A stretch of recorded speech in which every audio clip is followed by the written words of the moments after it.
Donald Trump did a couple of campaign events in Iowa yesterday, both of which went really bad, really fast.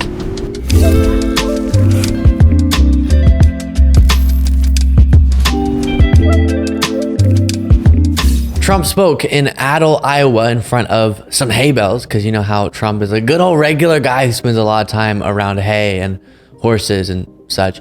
And I want to walk through a few moments from these remarks, starting with him once again degrading and insulting his own former military officials, calling them, quote, some of the dumbest people I've ever met in my life. And one of them said to me, Millie, he said, sir, it would be cheaper if we left everything. I said, where does this guy come?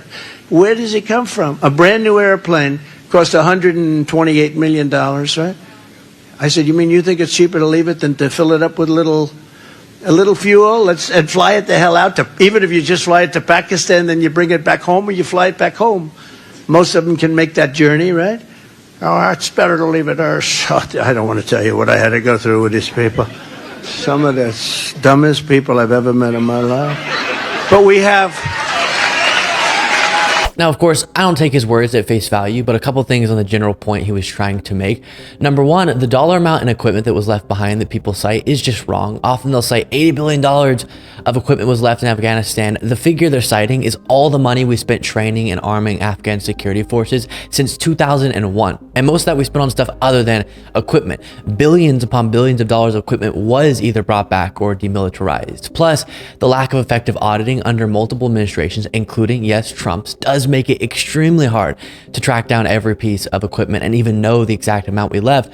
Plus, a lot of the equipment they're talking about was taken from the Afghan forces. And if you're saying that when we withdrew, we should have left the Afghan forces with nothing, then you're even more in favor of the Taliban taking over as it did. But let me make this point. Every president was terrified of withdrawing from Afghanistan because they knew something like what happened would happen. Still, of course, the tragedies that took place are tragedies. Still, blame should go around for the intelligence failures. And yes, it could have been done much better.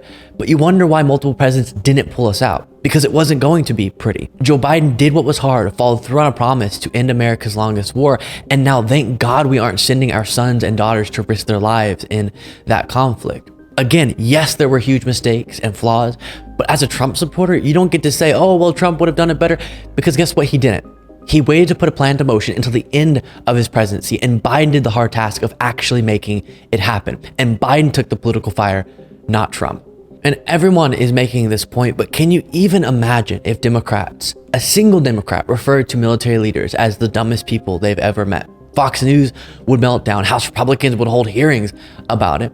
And this is, by the way, a better time than any to take a look at, again, this excerpt of what John Kelly, Trump's former chief of staff, had to say about Donald Trump.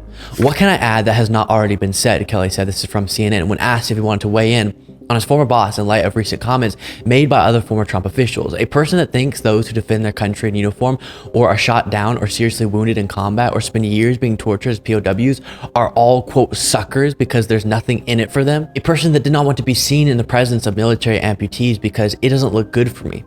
A person who demonstrated open contempt for a Gold Star family, for all Gold Star families on TV during the 2016 campaign, and rants that our most precious heroes who gave their lives in America's defense are losers and wouldn't visit their graves in France.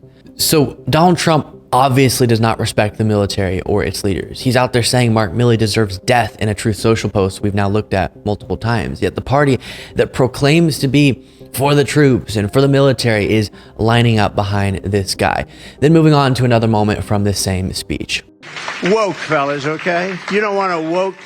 You don't want a woke. I'm looking. I don't think he wants a woke military. It's not going to go woke. They would like to have it woke, but we're not going to let that happen. But now we have death and destruction all over the planet because... Woke, woke, woke, woke, woke. 6 times in 10 seconds he says woke. And again, attempting to disparage the military. By the way, when someone's only argument against the left is woke, woke, woke, woke, woke, woke, woke, you know they have no argument. Use your words and actually craft a coherent set of explanations as to why you disagree with our policies. Is it investing in infrastructure, as Biden is doing, that you don't like? Lowering prescription drug costs, strengthening unions? What is it specifically that you have an issue with when looking at Biden's record? Not just this vague, oh, wokeness, oh my goodness, the military's gone woke. Now, on the military being woke, Mark Milley a couple years ago had a response to that criticism at a hearing in the House of Representatives. Take a look at this. First of all, on the issue of critical race theory, et cetera, I'll obviously have to get much smarter on whatever the theory is. But I do think it's important, actually, for those of us in uniform to be open-minded and be widely read. And the United States Military Academy is a university. And it is important that we train and we understand. And I want to understand white rage, and I'm white, and I want to understand it. So what is it that caused thousands of people to assault this building and try to overturn the Constitution of the United States of America? What caused that?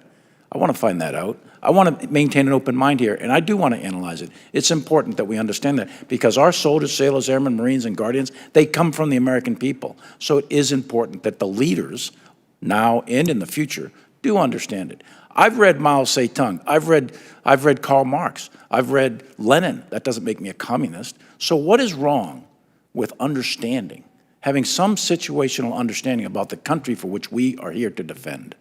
And I personally find it offensive that we are accusing the United States military, our general officers, our commissioned, non-commissioned officers, of being, quote, woke or something else because we're studying some theories that are out there. That was started at Harvard Law School years ago, and it proposed that there were laws in the United States, antebellum laws prior to the Civil War, that led to a power differential with African Americans that were 3/4 of a human being when this country was formed. And then we had a Civil War and Emancipation Proclamation to change it. And we brought it up to the Civil Rights Act in 1964. It took another 100 years to change that.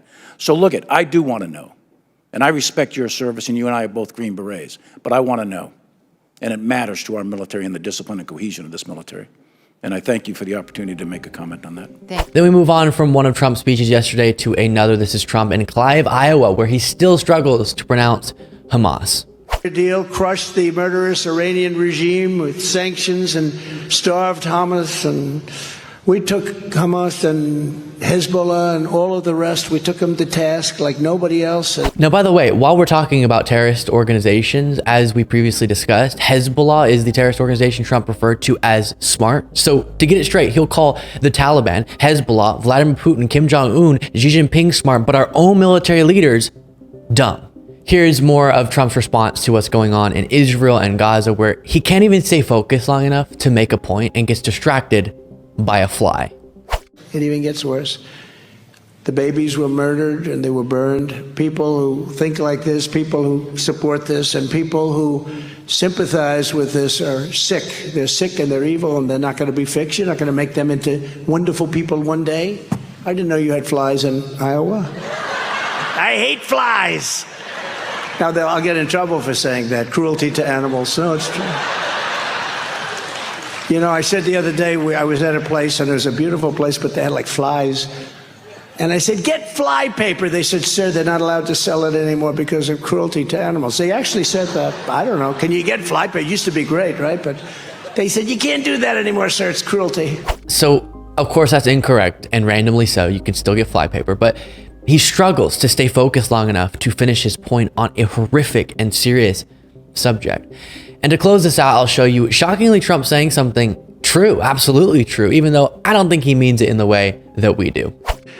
But what they don't understand is that I am willing to go to jail if that's what it takes for our country to win and become a democracy again.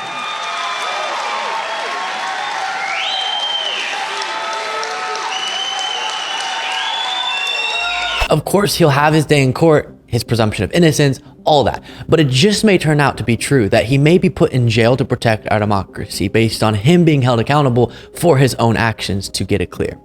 Before you go, don't forget to become a member at lukebeasley.com/membership, where you'll be now getting access to, for the first time in the show's history, a daily, not weekly, but daily bonus show, exclusive content on the regular, an entire bonus show Monday through Friday exclusively for members. Plus, follow me on Threads at Luke P. Beasley, Instagram at Luke Beasley Official. Sign up for the Beasley Brief, a daily morning newsletter summarizing the previous day's events by going to lukebeasleyshow.com/brief.